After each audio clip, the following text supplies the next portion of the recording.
جنات کا ڈیرا ہے، شیاطین کا ڈیرا ہے، تو وہ انسانوں کو تنگ کرتے رہتے ہیں۔ تو دم کرنے والے، جھاڑا کرنے والے مولوی کہہ دیتے ہیں کہ آپ یہ گھر چھوڑ دو، آپ یہ دکان چھوڑ دو، آپ کے اوپر کسی نے جادو کیا ہے اس کی وجہ سے۔ وہ ایک الگ مسئلہ ہے۔ زمین، مکان، دکان، نفع اور نقصان کا اس میں کوئی اختیار نہیں۔ وہاں جنات، شیاطین کی صورت میں اگر کسی مسلمان کو کوئی تنگی ہو تو رسول اللہ صلی اللہ علیہ وسلم کی تعلیمات کیا ہے کہ جس گھر میں سورۃ بقرہ پڑھی جائے اس گھر میں شیطان ڈیرا نہیں لگاتا۔ آپ گھر میں داخل ہو رہے ہیں، گھر میں داخل ہونے کی دعا پڑھ کے داخل ہوتے ہیں تو شیطان وہیں پہ رک جاتا ہے کہ ہمارا اس گھر میں داخلہ ممنوع ہے۔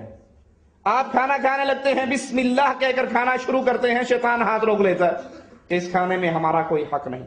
آپ اپنی بیوی کے پاس جاتے ہیں سنت طریقے سے دعا پڑھتے ہوئے، شیطان وہاں بھی پیچھے ہٹ جاتے ہیں۔ اور اب جس گھر کے اوپر ڈش انٹینے کی لعنت سجی ہوئی ہے، جس گھر کے اندر تمام انڈین پاکستانی فلمیں دن رات چلتی ہیں، اماں ابا اٹھتے سب سے پہلے وہ بٹن ریموٹ کا دبا کر ڈش انٹینے کے چینل بدلتے ہیں، جس گھر کے اندر یہ بدماشی کے آلات ہیں تو شیاطین وہاں سے کہیں جائیں گے؟ ان کا تو اپنا گھر ہے، وہ پھر وہ تنگ بھی کریں گے، وہ پریشان بھی کریں گے۔ اگر اس گھر کو رسول علیہ الصلوۃ والسلام کی سیرت کے مطابق اس میں زندگی گزاری جائے تو شیاطین نہیں آتے۔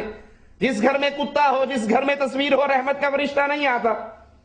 اور جس میں وسیم اکرم کے فوٹو سجائے ہوئے ہوں، یا اب تو بے نظیر صاحبہ کے فوٹو سجتے ہیں۔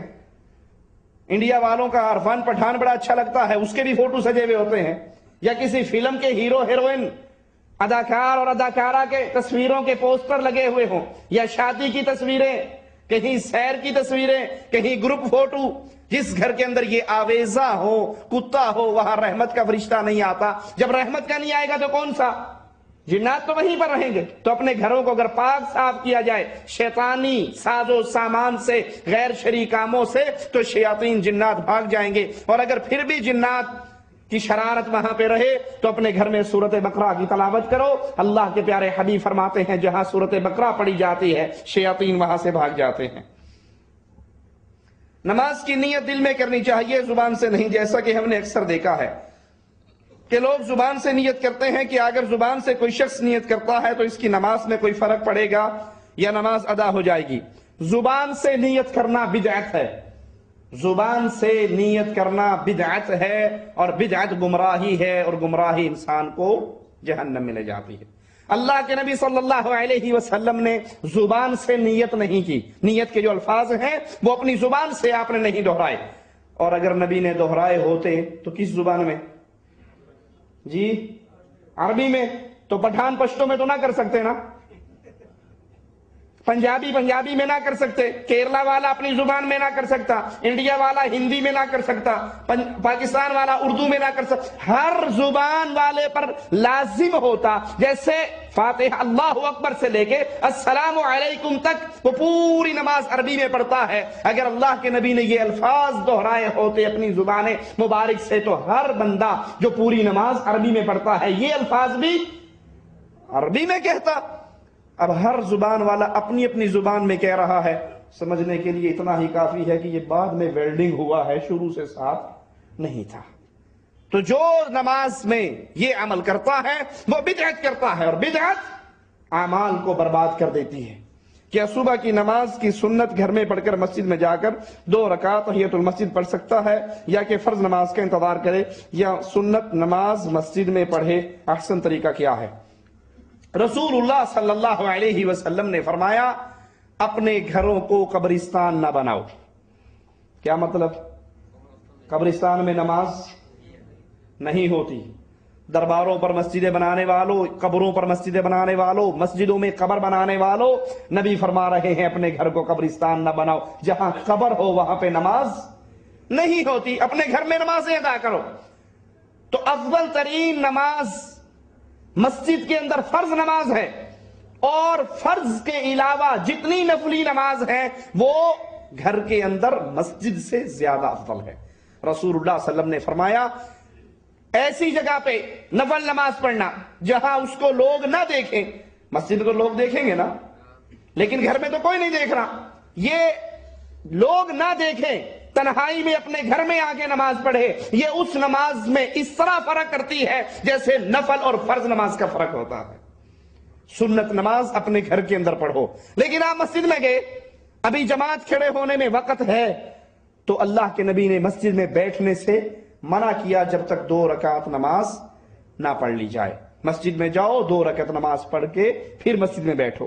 اور گھر میں نماز پڑھنے کا ایک اور فائدہ یہ ہے کہ آپ کی اولاد آپ کو نماز پڑھتا دیکھے گی، آپ کے معصوم بچے آپ کو نماز پڑھتے دیکھیں گے، اور ان کی اسی پیٹرن پہ پوری تربیت ہوگی، اور انشاءاللہ آنے والے وقتوں میں وہ بھی نمازی بنیں گے۔ سائل کہتا ہے کسی کو بواسیر ہے اور اس کا وضو بار بار ٹوٹ جاتا ہے، اس کے بارے میں کیا حکم ہے؟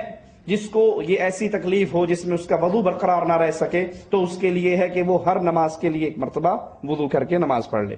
جرابوں کے اوپر مسح کرنا جائز ہے یا کہ ناجائز؟ حدیث میں لفظ موجود ہیں جرابوں کے، اللہ کے نبی صلی اللہ علیہ وسلم سے ثابت ہے جرابوں پر مسح کیا جا سکتا ہے۔ کیا خون نکلنے سے وضو ٹوٹ جاتا ہے؟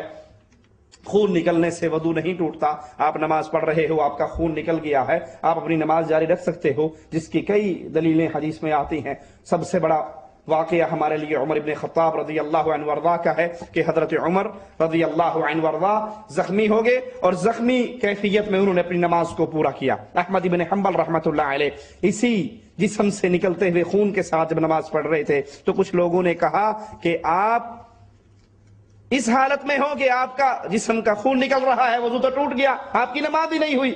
کہا اگر عمر ابن خطاب کی ہو گئی، اگر عمر ابن خطاب کی ہو گئی تو پھر میری بھی ہو جائے گی۔ اہل حدیث اور سنی میں کیا فرق ہے؟ اس طرح کے جھگڑے کیوں ہوتے ہیں؟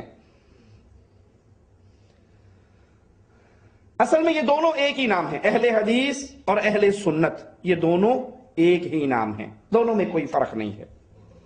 اہل حدیث، حدیث والا، اللہ نے قرآن کو بھی حدیث کہا ہے، فَبِأَيِّ حَدِيثٍ بَعْدَهُ يُؤْمِنُونَ، اور محمد کریم صلی اللہ علیہ وسلم کی فرامین کا نام بھی حدیث ہے۔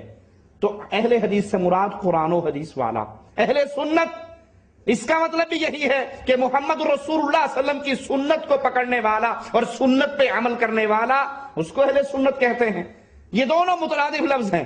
اب اہل حدیث اور اہل سنت ہے کون؟ اہل حدیث اور اہل سنت ہے کون؟ جس کے عقیدے قرآن و حدیث کے مطابق ہو، جس کی نماز قرآن و حدیث کے مطابق ہو، جس کے زندگی کے اعمال قرآن و حدیث کے مطابق ہو، یہ اہل حدیث بھی ہے اور یہ اہل سنت بھی ہے۔ لیکن اگر کسی کے اعمال قرآن و حدیث سے ٹکرا رہے ہوں، رسول کریم صلی اللہ علیہ وسلم کی حدیث سے ٹکرا رہے ہوں، اب وہ اپنے آپ کو 1000 دفعہ اہل سنت والجماعت کہتا رہے، وہ اہل سنت نہیں ہے۔ مثال دے کر سمجھاتا ہوں۔ رسول اللہ صلی اللہ علیہ وسلم نے حضرت علی کو حکم دیا فتح مکہ کے موقع پر، جاؤ علی مکے میں داخل ہو، ہر بت کو توڑ دو، پکی قبروں کو توڑ ڈالو، اونچی قبروں کو زمین سے ملا ڈالو، ایک بالش کا حکم ہے۔ تصویروں کو مٹانے کا حکم دیا، قبروں کو توڑنے کا حکم دیا، رسول اللہ صلی اللہ علیہ وسلم نے بتوں کو توڑنے کا حکم دیا۔ اب ہم کہنے کو اہل سنت والجماعت بنے اور دادا ابا جی کے مرنے پر ان کی پکی قبر بنائے، پکی قبر پہ کبا بنائے، کبے پہ قبر کے اوپر سبز چادر ڈالے، کیا ہم اہل سنت والجماعت ہیں؟ نہیں ہے۔ ہم جتنا مرضی شور ڈالتے رہے، ہم اہل سنت والجماعت۔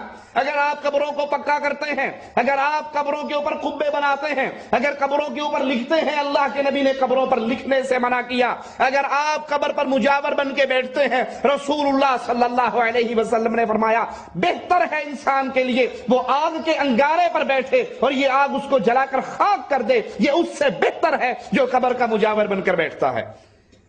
یہ انسان عمل کرے اور پھر یہ دعویٰ کرے وہ اہل سنت ہے، تو وہ اپنے دعوے میں جھوٹ بولتا ہے۔